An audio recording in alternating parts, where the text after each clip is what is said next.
আসসালামু আলাইকুম রহমতুল্লাহ। আমরা যারা কবুতর পালি আমাদের বাসায় সাধারণত এরকম টাল কবুতর সচরাচর সবসময় দেখা যায়। তো আমরা অনেক রকম চিন্তায় থাকি যে আসলে আমাদের টাল কবুতরটা কি সুস্থ করতে পারবো কিনা বা সুস্থ হবে কিনা, আমরা কি দিলে সুস্থ হবে। তো আমার হাতে যে ওষুধটা দেখতেছেন সেটা হচ্ছে একটা নিউরোবি ইঞ্জেকশন। এটা একটা হচ্ছে মানুষের ইঞ্জেকশন। এটা ভিটামিন B1 B2 B6 দেওয়া আছে ইঞ্জেকশনের ভিতরে।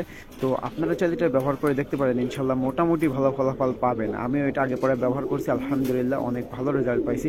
তো আপনারা চাইলেও এই নিউরোবি ইঞ্জেকশনটা ব্যবহার করতে পারেন। আর ব্যবহার করার নিয়ম হচ্ছে প্রথমে সুন্দর করে আস্তে করে টুকটুক করে বাড়ি মেরে তারপরে মাথাটা ভেঙে নেবেন। ভাঙার পরে কি করবেন সেটা হচ্ছে এই যে কাঁচের টুকরাটা এটা ভালো জায়গায় ফেলবেন, যাতে করে হচ্ছে শিশুদের বা বাচ্চাদের নাগালের বাইরে রাখবেন। আর আমি যেহেতু মনে করেন যে অভিজ্ঞ না, এই কারণে আমি হচ্ছে যেটা করছি, আমি হচ্ছে ডায়াবেটিসের যে এই ইনসুলেশন না কি বলে যেন এটাকে, তো এই ইঞ্জেকশন কিনে নিয়ে আসছি।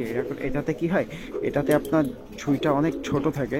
তো সেই ক্ষেত্রে আপনার যদি সুইটা কবুতরের ভিতরে অনেক ভিতরেও যায় না আর বেশি প্রবলেম হয় না, মাংসের ভিতরে সুইটা থাকে। তো এতে কোনো কবুতরের ক্ষতি হওয়ার সম্ভাবনা খুবই কম থাকে, আর কোনোভাবে রক্ত বের হওয়ার সম্ভাবনাও কম থাকে। তো আমি মোটামুটি এই জন্য এই ইঞ্জেকশনটা ব্যবহার করি। আর যারা অভিজ্ঞ আছেন তারা চাইলে আপনার 3cc 2cc যে ইঞ্জেকশন পাওয়া যায় সেগুলোও চাইলে ব্যবহার করে দেখতে পারেন।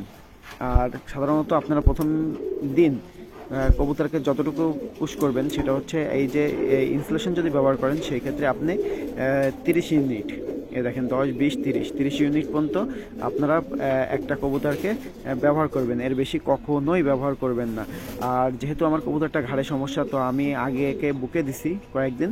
তো বুকে দেওয়ার পরে আমি এখন যেটা করব সেটা হচ্ছে আমি ওর গলার চামড়া সুন্দর করে এভাবে হাত দিয়ে সরাই নিব। নেওয়ার পরে কি করব, গলার চামড়াটা টান দিব, দিয়ে আমি এই যে ইনসুলেশন যেটা আছে আমি এটার গলার ভিতরে পুশ করে দেবো। দেখেন আমি কীভাবে পুশ করতেছি, চাইলে আপনারা ওইভাবে করতে পারেন। আর অবশ্যই সতর্কতার সাথে আর অভিজ্ঞ লোক দিয়ে পুশ করাবেন, যাতে করে অতিরিক্ত ভিতরে না চলে যায় আর কোনো ক্ষতি না হয়।